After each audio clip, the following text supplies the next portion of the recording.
All right, so thank you guys. So my name is Greg Relations Committee, and I'll be serving as the moderator today. So the focus of this webinar is to how to work in the nonprofit sector and to see how Lauren got into her current role since becoming an ETA. So Lauren, can you start off and go ahead and introduce yourself and your past experiences of working in DC and what you're currently doing at Tubman? Sure. Hi, everyone. Good morning over here and good evening where you are. I hope your ETA year is going well. It was the absolute best year of my life, hands down. So I graduated from Boston College in 2008, and upon graduation, I joined Teach for America, and I was placed in Washington, D.C., where I taught early childhood for 3 years.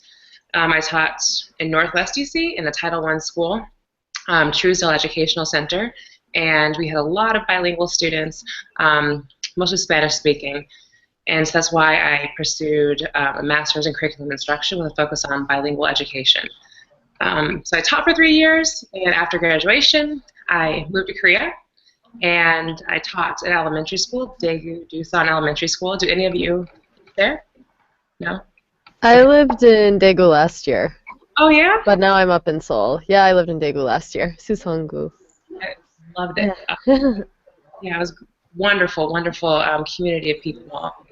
So I taught there just a year and came back. And as an ETA, I know we didn't have the resources of reaching out to alumni, but it's something definitely to take advantage of, having the opportunity to work with Grace. So I was up every night to like 3 or 4 in the morning interviewing with different nonprofits or consulting firms, with DC public schools, just trying to make sure I had some way to enter into some kind of job back in DC or Cleveland, where I'm from. And I had a lot of, I'll go into like the way I did that, but anyway, I came back here and I met a lot of people. I've been networking, and really someone, a college friend put me in contact with someone at Boston College in DC public school. So I came back and started working in the Office of Curriculum and Instruction. And it was just through my previous teaching experience and just making those networks that I was able to enter writing curriculum and teacher training, working on my brother's Keeper initiative for DC public schools. So I did that for the past 3 years. And one of the schools that I managed the writing curriculum for, their AP quit. And I had a close relationship with the principal, and she said, hey, Lauren, come on board. I think you'd be a great fit because of your early childhood experience and elementary experience. And it just worked out. But I did have to do a lot of the like background, just networking, just making sure you're present in whatever field that you want to go into or company that you're interested in working for. I don't know if that really answered your question, but. Yeah, that was a great introduction. So before we go into the questions, and I have a copy of all the questions that you guys submitted, if each of the ETAs could just briefly introduce yourself with your name, any previous nonprofit experience that you've had, or working in DC. If you aren't speaking, if you could just mute yourself to avoid the background noise.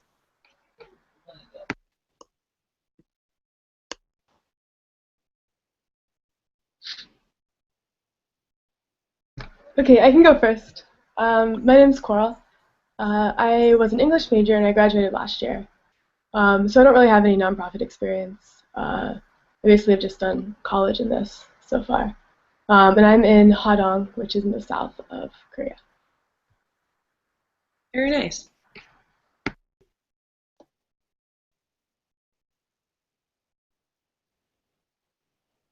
Okay, I'll go. My name's Erin, and I'm currently living in Seoul. And like I mentioned, I lived in Daegu last year. I also don't have any nonprofit experience that comes to mind. Maybe some volunteering, but certainly not a job. And I came to Korea right after graduating, and I studied journalism and sociology. And I'm here because I'm considering DC as my next destination, and I'm not exactly sure what I'm going to do there, thinking about jobs now. So just wanted to learn more about what you do. Sure. Okay, I can go next. My name is Anne Marie. I live in Masan, which is also in the south, maybe an hour to the west of Busan, close to Changwon, if you Okay. know where that is. And I don't really have any nonprofit experience either, but I did do Teach for America. Oh, yeah. Also, yeah, Awesome. Where were you placed? I was in Memphis for 3 years. Wonderful. Yeah, so no nonprofit, but actually do have that, yeah, in common. So that's kind of cool. Yeah, that's all. Awesome. Well, nice to meet you. Me too.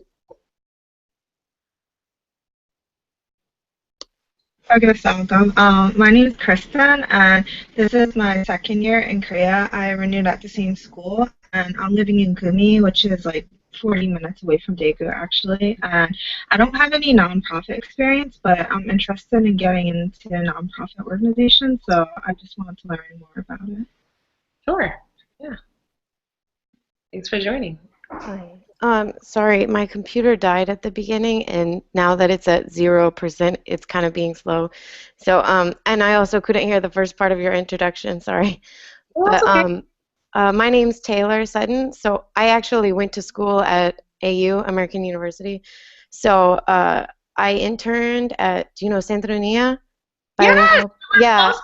A lot of my students go there after school. Oh, Yeah. really? Okay, so yeah, I worked there for 3 years. 2 years as just a volunteer and one as an intern. And then I also worked at the Woodrow Wilson International Center for Scholars as an intern. And well, those were there's the only places I had an internship. I guess the Bill of Rights Institute, I had a job there, part-time job there my freshman year, but that's out in Arlington. I don't think it's very well known, but that's also a nonprofit. Wonderful. Yeah. Great experience. Yeah, and then the reason I want to go back to DC obviously is because I know people there. My major was international relations, and I got. Do you know what a Boren scholarship is? Yes, that's a Oh, okay. Yeah, I had a Boren scholarship, so I have to get a government job within 2 years of my Fulbright finishing, because right now I'm on an educational deferral, and Sure. then so, but it's been really tough finding. Well, does it have to be federal government or local? Or It just has to be national security related, so probably okay. federal. Yeah. Those aren't too hard to get. Oh, right. Exactly. Yeah. Okay. Well, Bree, gonna go into the questions now, or? Yes. So yeah, I have a copy of the questions, Lauren, or if you want to just go ahead and dive into the I just questions. want to say, like, there are so many ETAs here from each year in DC. There's such a great network of people that are really close. A lot of my ETA friends are now at Georgetown, in the MPP program, or the Foreign Service School, or the Asian Studies Institute, doing some wonderful things. So you all said you want to go into nonprofit work, but I'm not quite sure, like nonprofit education, or like, what kind of nonprofits. Because that'll help me more so in directing you to nonprofits that I know about here in DC. So if you can give that context, that'd be great. For me, I'm starting not really knowing much about DC nonprofits, so I wouldn't even be able to tell you like exactly where I want to be. If you're interested in perhaps education. It's an option. Yeah, my options are like so wide. So for me personally, I'm just like learning about as much as I can. So. Sure. Okay, thank you. I would say I'm mostly interested in education. Okay. Specifically like policy, education policy stuff. Very good.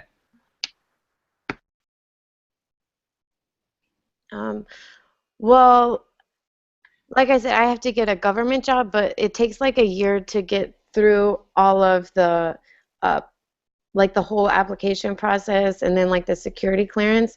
So you have to have a job lined up there, and it's better if it's in DC. So, and since I have I really do like teaching, so if it was educational, that would be good too, or just anything related to foreign relations would also be fulfilling. Yeah. But I wrote this in my bio. I don't know if you got it, if they gave it to you before or whatever, but a lot of those entry-level jobs in nonprofits are like unpaid internships, and so I've been having a lot of problems finding good, reputable places with actual entry-level paid jobs. What about, just for you, maybe help everyone else too, but consulting for the federal government, like ICF consulting, Deloitte does a lot of federal consulting. Would that qualify for your grants, or does we have to be? If they're contractors, then it would qualify. If they are contractors and they get money from the federal government for what they do, then it would count. Well, for a fact, I know Deloitte has a federal practice. Actually, one of my ETA friends works for Deloitte in the federal practice. Booz Allen, very heavily involved in the federal government, and ICF, which is like the International Consulting, I don't know, something, ICF.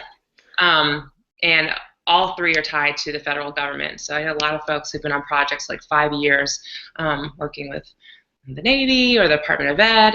And honestly, the Department of Ed is a great place to look. I know the jobs website for the Department of Ed is quite confusing, but they have some great positions posted beyond internships. Mm-hmm. I don't know if you've looked there. But. No, I haven't. Sorry. I will. Yeah. That's why we're having this webinar. Yeah. Department of Ed. I looked at many positions there, and you have to stay on it as far as like they keep popping up and disappearing, but stay on it. And anyone you know who works for the federal government to give you a recommendation, that'll definitely help. I think it's more difficult, it's trickier to get a job in the federal government than the local government, but it's not impossible. Yeah. Definitely not. And as far as education nonprofits, I have a list. I have to search for it, but I know I closely work with like Reading Partners is a nonprofit I think all of you would like. Reading Partners is phenomenal. It's kind of like the new kind of TFA, but they recruit and train mentors. So we as young people can go into schools, we get a curriculum, we work with the same child at the same time each week, and we read to them, you form a relationship with them. So it's more of like a mentoring and literacy pair. Literacy Lab is another one, so Literacy Lab and Reading Partners, they're huge in DC public schools. And it's a way to just get your foot in the door, to meet principals, or you can grow on staff at Reading Partners or Literacy Lab. You can, they manager roles, coordinator roles, if you're interested in that. Central NIA, as you said, is more of like an after-school program. I have to go through my list, but I'll send all of you what I find. Thanks so much, Lauren. No problem.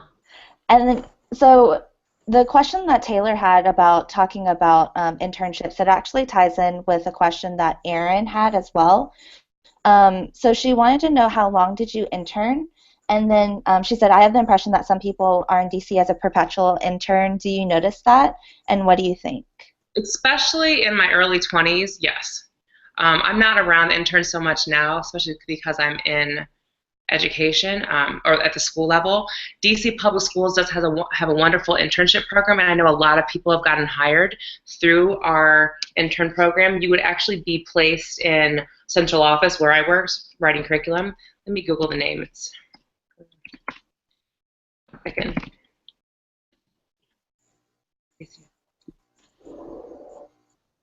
Urban Education Leaders Internship Program. So they place you in different offices within central office. So there are about 12 offices.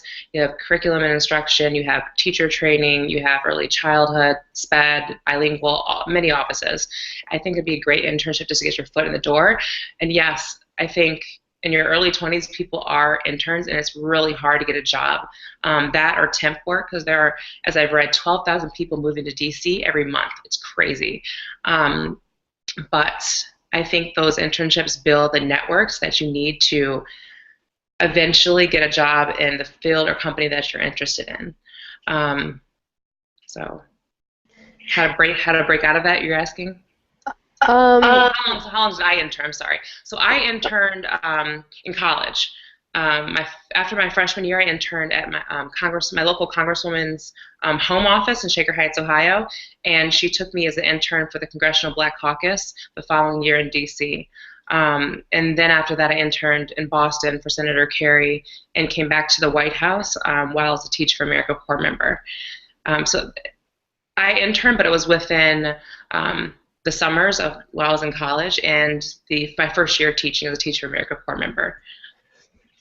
Good. So then my follow-up question would be, I guess I always think of like two approaches. One approach to, getting a job in DC doing what you want would be to like go there and start from the ground up, like, intern, blah, blah, blah, make connections. And then the other that I consider sometimes is maybe not immediately moving to DC and getting a more substantial paid like full-time job somewhere else, where it's a little bit easier to work and live and establish yourself and then take that experience to DC.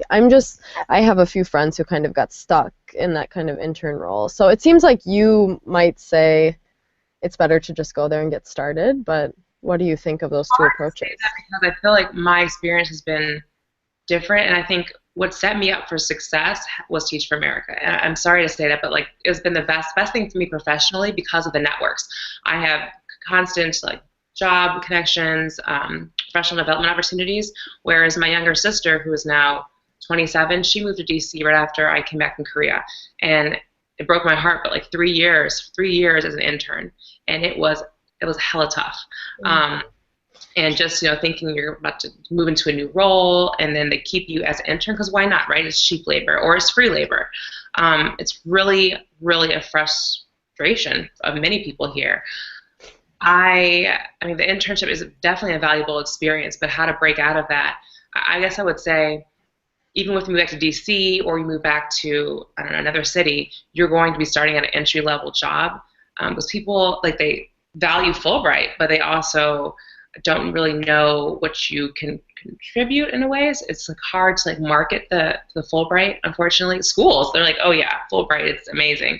But even coming back into education, like, yeah, Fulbright, but we're writing curriculum, and what is your curriculum writing experience or your teacher training experience? So it's up to you to definitely market yourself, and wherever you start is going to be an entry-level position. It could be changed. It could be different from each one of you. I don't know. I know a lot of folks had internships at the Korea Economic Institute here in DC, and they moved into actual full-time positions. So I saw progress with that organization, which could be of interest to you as well. Great. I'm sorry. It's really tough. Yeah. Thank you. Consulting firms are pretty good.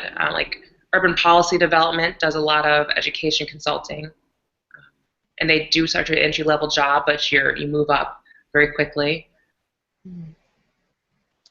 Good to know. Thank you. Lauren, that was some good advice. Okay, so the next question. Yeah.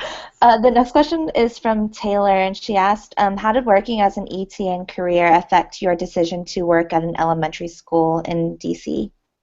Yeah, so my work actually, again, stems from my 3 years teaching in DC. That's why I applied for the ETA position specifically for elementary, and I knew I always wanted to come back to elementary. I don't have the curriculum knowledge to teach or to be an administrator at the middle school, high school level. So I knew immediately wherever I came, whether I was writing curriculum or I was in a school, I had to be in elementary because the skill set that I have is focused for elementary. Plus, I love little kids. Like, they're the best. Middle school, not so much.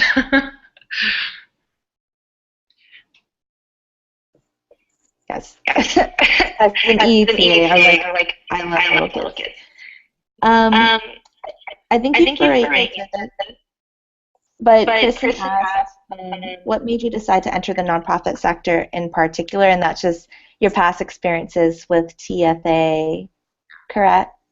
And you can elaborate on that more if you want to.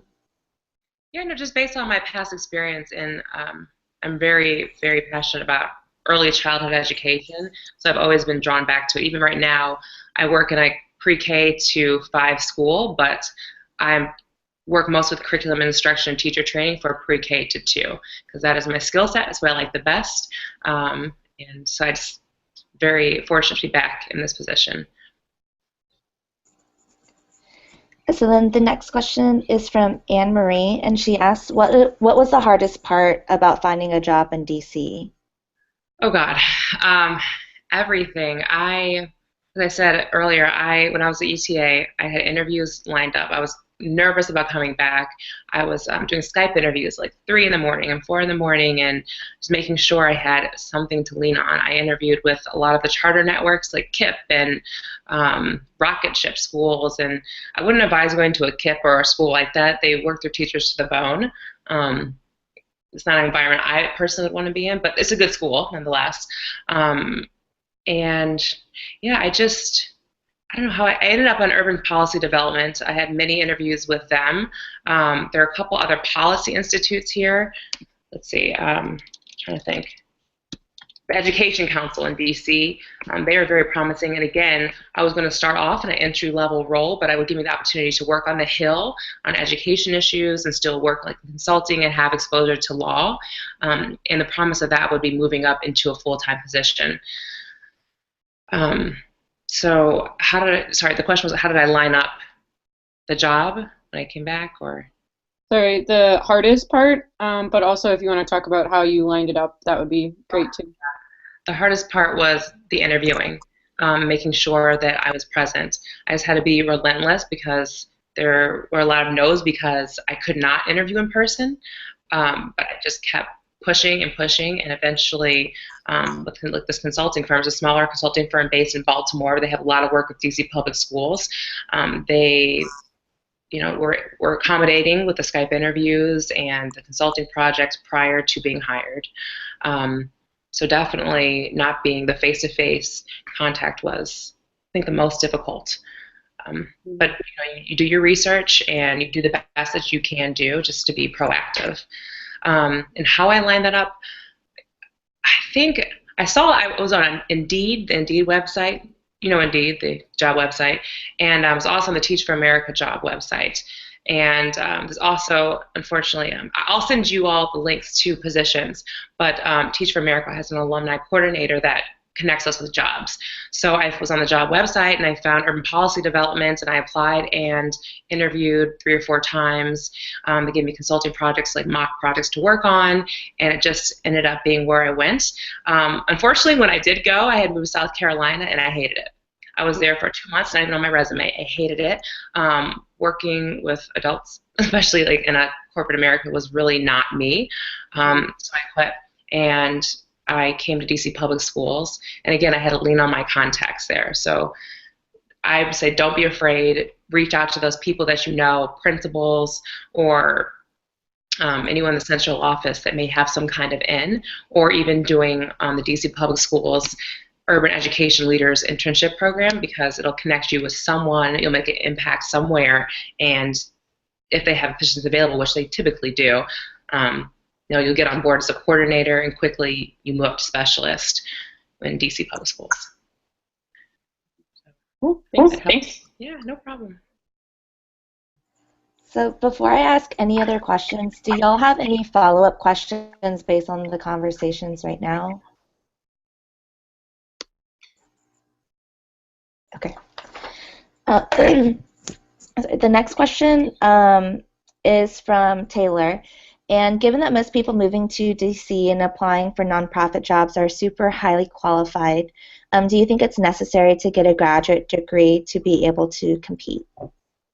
It depends on what field, the nonprofit sector, and where you want to go long term. So I have a lot of friends that want to work in Korean nonprofits in Korea or here in the States, and a lot of them, the career path that they've interned when they came back as an ETA, and they went to the Foreign Service School, which then made them highly competitive. And many people have that degree, but I guess in the field that they want to go in within the nonprofit sector, it made them more marketable.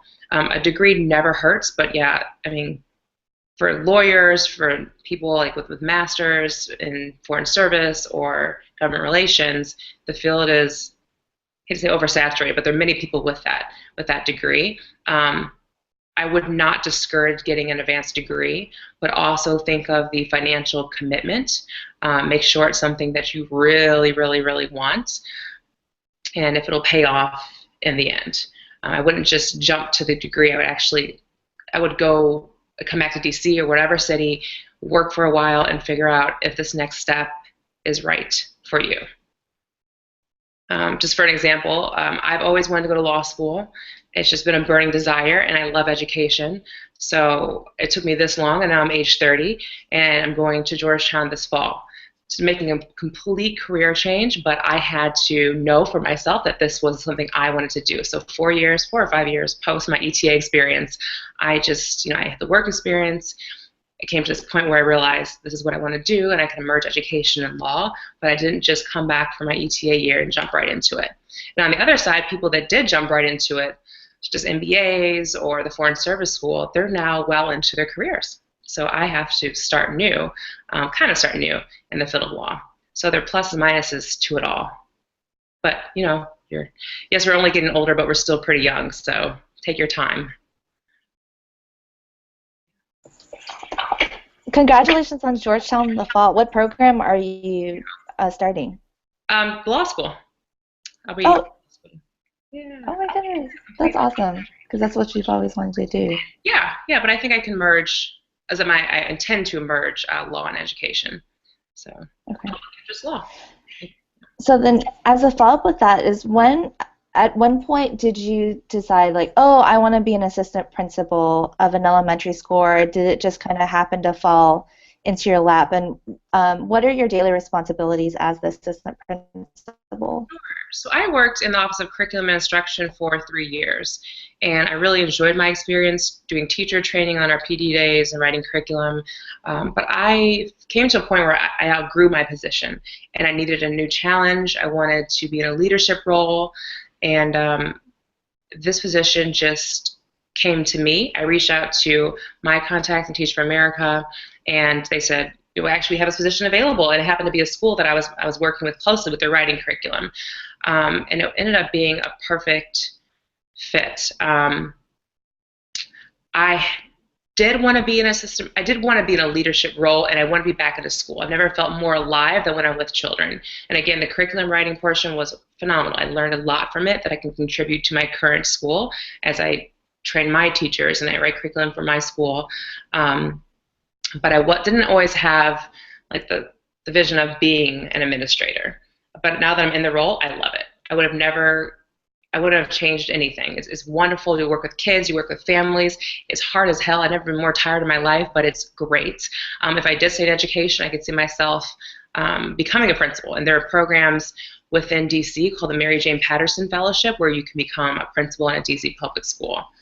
There are a lot of opportunities to move up and do more depending on the field that you're in within DC public schools and, of course, with outside. Sorry, you said the most challenging part? Is that the other part of the question? Or just the daily responsibilities as an assistant principal.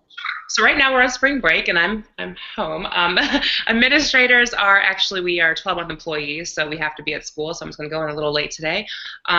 So on a day-to-day, so 8 o'clock, kids start coming in for breakfast. We are a Title I school, which means the kids have free breakfast and lunch.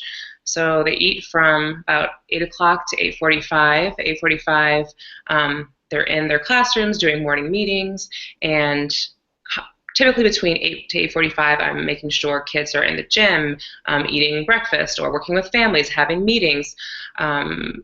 There's a lot that happens in the morning, especially in the main office, as far as registration and upset parents and kids that need X, Y, and Z. So you're always on in the morning, definitely. Around 9 o'clock, I'm doing observations, informal and formal. We're part of the impact system in DCPS, which actually is changing next year, but it's part of the Michelle Rhee era, which is, I think, is phenomenal. It's a great way to assess teacher effectiveness. So I go in, I have a rubric, and I'm observing. I also do a lot of mock lessons for my teachers. So I'm doing read alouds. I'm doing small groups. I have data meetings throughout the day. I have behavior meetings, and I have early childhood teacher professional developments I lead throughout the week. So data with early childhood, what does that look like? Kindergarten readiness.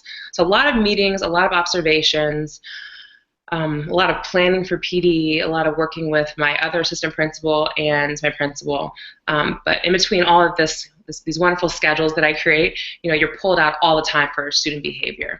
So we service 3 homeless shelters and 2 housing projects. So we have a severe high needs population. especially high mental health needs and systemic mental health issues. So we have kids on, going off many times a day. It was quite eye-opening my first couple of weeks, and now I think I'm very much immune to it. But so I'm being pulled out for behavior, working with 5th, 3rd, 4th grade, where most of our behavior issues do occur, and it's quite challenging. The behavior's been quite challenging, but the most very rewarding working with the families and students and teachers. So that's my day. Oh, I end around 7 usually, depending on meetings and preparation. So case by case. Those sound like long days. Yeah, but they go by so fast. So it's all right. That's true. So I believe you've already answered this as well, but this was from an ETA that couldn't join in from Corey.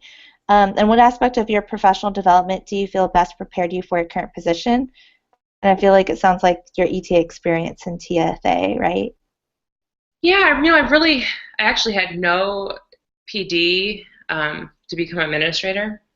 I just relied on Teach for America, my ETA experience, and what I didn't know about the admin role before I went into it is that it's a lot of, and it changes in school by school, but a lot of PD for your teachers. It's a lot of curriculum revising and writing. It's a lot of data analysis as well as student behavior. I knew the behavior portion was there. So I think I drew on my skills from the Office of Teaching and Learning and writing Common Core assessments that really helped me in my current role working with my teachers.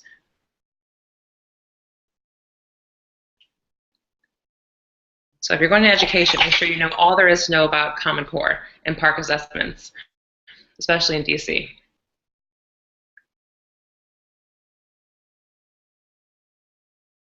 What is PARCC? What was the second part you said? I'm just curious. The PARCC assessment? Oh, PARCC assessments. So many states, I don't know how many exactly right now, switched to the PARCC assessments, which is aligned to the Common Core. So we are one of we're not a state, but we are one of the districts or areas that moved to PARCC assessments and aligned with Common Core.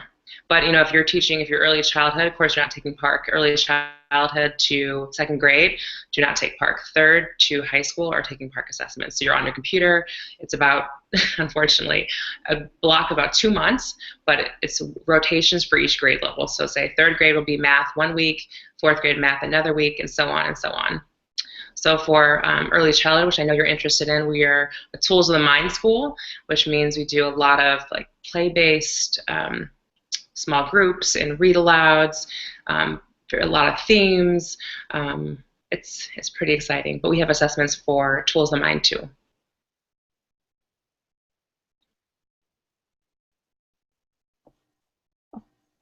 Thanks for enlightening us on that. Yeah, I've never heard of that. Oh yeah, well when we talk, I'll tell you all about our curriculum. Yes. ETAs, do y'all have any other questions? Because the last question I had was about looking for advice for entry-level positions or anything else that you guys wanted to add or ask Lauren.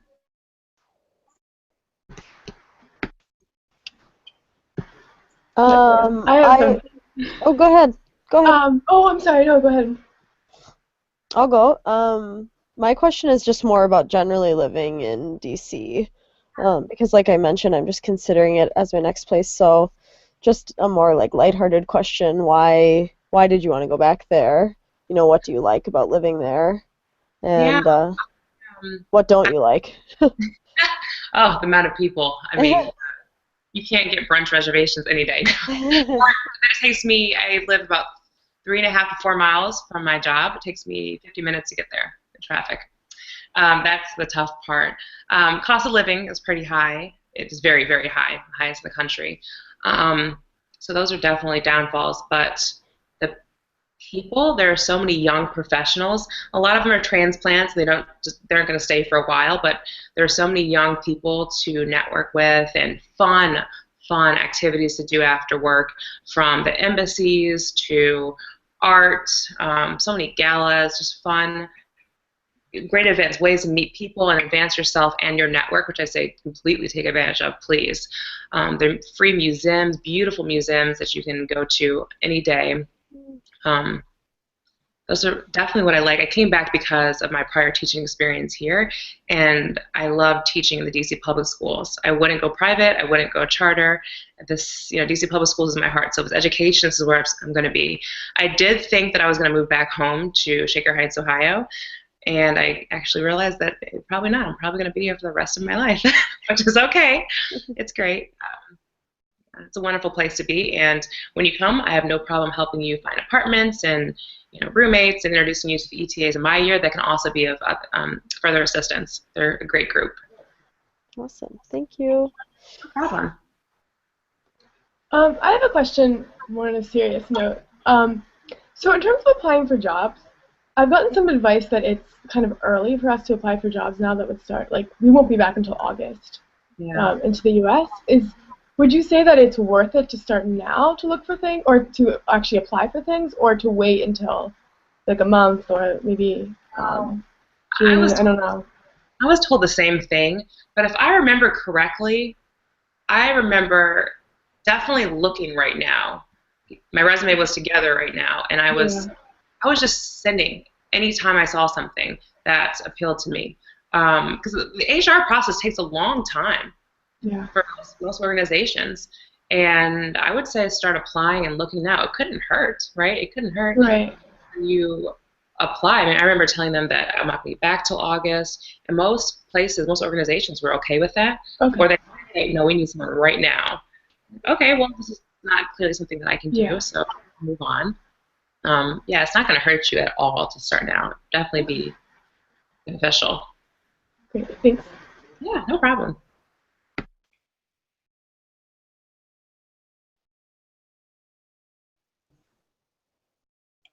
Any other questions that you guys had? Sorry, this is random, but so when you first moved back to DC, you already had a job lined up? You already had it ready to go? Okay. So when I first moved back, I was a consultant for urban policy development, and I didn't actually have a home. I was my home in Cleveland and South Carolina, which was exhausting, and it was just not a good place to work for me. Good company for other people, though, definitely, for sure. And so I did have that job lined up, and I was so excited about it. And then when I left urban policy development, I actually, I forgot about this, I moved home for about a month or two, and I sat at my computer by the phone calling, sending my resume, interviewing. You just have to be relentless. And interviews from education to Booz Allen to wherever, and I realized that I need to narrow it down to the field of education, specifically DC public schools, because I was just like, anywhere, please. But that wasn't, it didn't work out. Didn't work out going to consulting for me. That's just not who I am. So yeah, I was probably without a job for a month or two, and I moved. So I came back to Korea. I left Korea in August, and I came to DC, working for DC public schools in November. Yeah, because when I graduated, that was the problem I was having. Was I'm actually from Wichita, Kansas, and then since I didn't have money saved up to pay for the ridiculous rent that is in DC, I had to go back there. Meanwhile, everyone in DC is interviewing in person, or people on the East Coast can drive in for in-person interviews. And then, like, when I finally had enough money saved up, I moved back, and then I was paying $700 a month to share a studio with a girl that was going to college at AU, in Tinleytown.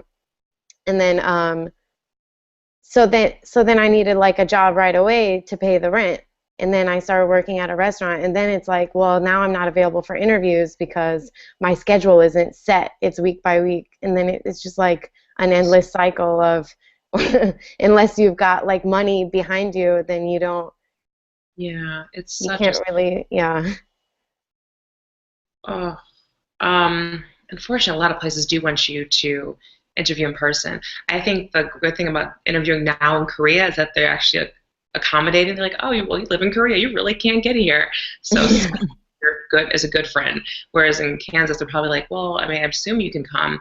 Right now, we're interviewing. No, I was in Kansas and I was interviewing for jobs in DC, and actually there were 2 places I interviewed at where they were like, have you done a bunch of interviews over Skype? Because this is actually the first time we've ever tried this, and we're wondering if other companies have been doing this. And they were like big companies too, and that was in 2013. I'd say, yeah, everyone's doing Okay. it. 21st century. I mean, I'm doing a phone interview this morning for teaching candidates. I mean, I'm open to, if you're a good person, you have good background, I want you on staff, so I have no problem speaking with you. Any young person trying to better themselves and move forward in their career, why not? Unfortunately, I don't know if all people have that same mindset. It is quite a struggle. And I'd say, as far as cost of living here in DC, it's very hard to get in this program. I think, what is it called? Let me Google it.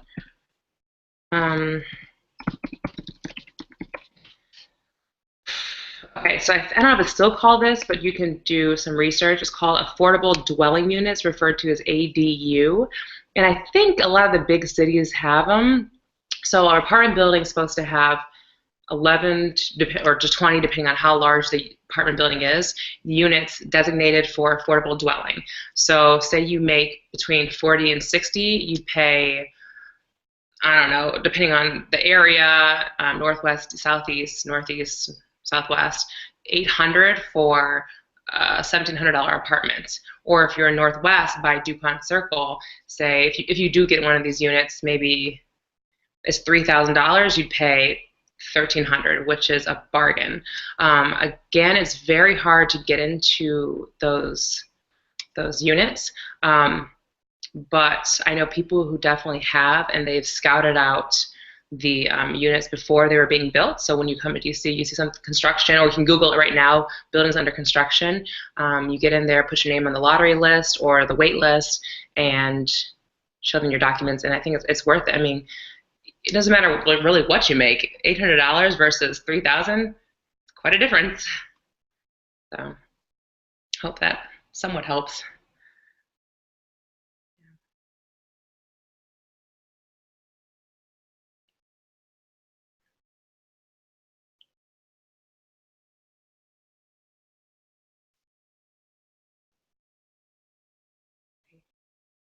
Sorry, someone talking because I can't hear. Grace, I think Grace's screen is frozen up. Oh, it is. You're right. Advice of getting an entry-level position. Sorry, say that again. Oh, sorry. Sorry, there was a lag in my video call. But I was just asking the ETAs if they Oh, you're breaking up. for advice to entry-level job positions within DC, or just to help us as we're like looking for jobs in DC or into the nonprofit sector while we're still in Korea. The first part of what you said, I couldn't hear. You said you are asking about advice for entry-level positions? Yes, okay. To find in DC. Yes, and I'd say definitely take them. I mean, when I came back, I was like, I'm a Fulbright, and I'm like 26 now. I'm not going to be an analyst, coordinator, what?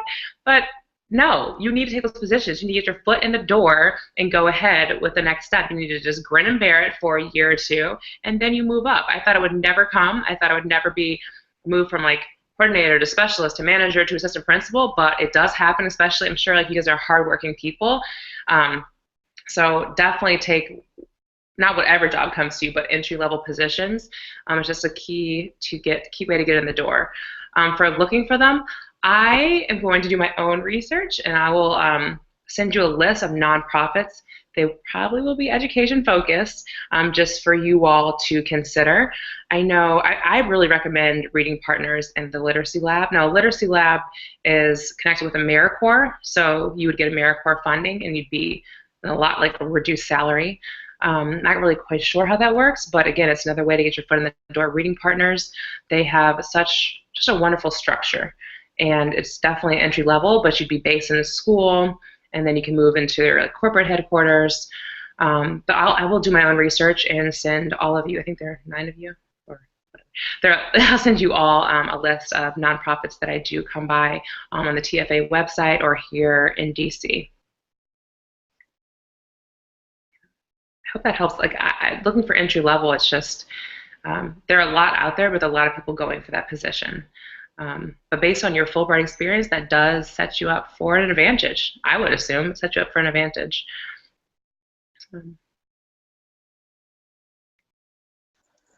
Yes, and thank you in advance for all of those websites. I mean, that's so helpful. Yeah, no problem. I mean, I remember how it was. It's like it's tough. It's really tough. It's a lot. There's a lot to deal with, and you're like moving back, and you still want to enjoy your last semester in Korea. And then please do, by all means, still enjoy it. Travel, drink, party, and enjoy your teaching and your host family. Again, you'll never get an experience like that again. Never. You'll have to pay real bills. It's tough. So yeah, enjoy, and let me know if you have any questions. I really hope this was somewhat helpful. But email me anytime, or when you come to DC. Again, I'm more than willing to set up like a cocktail hour with all of you guys and the class of 2011 ETAs. We have great resources here.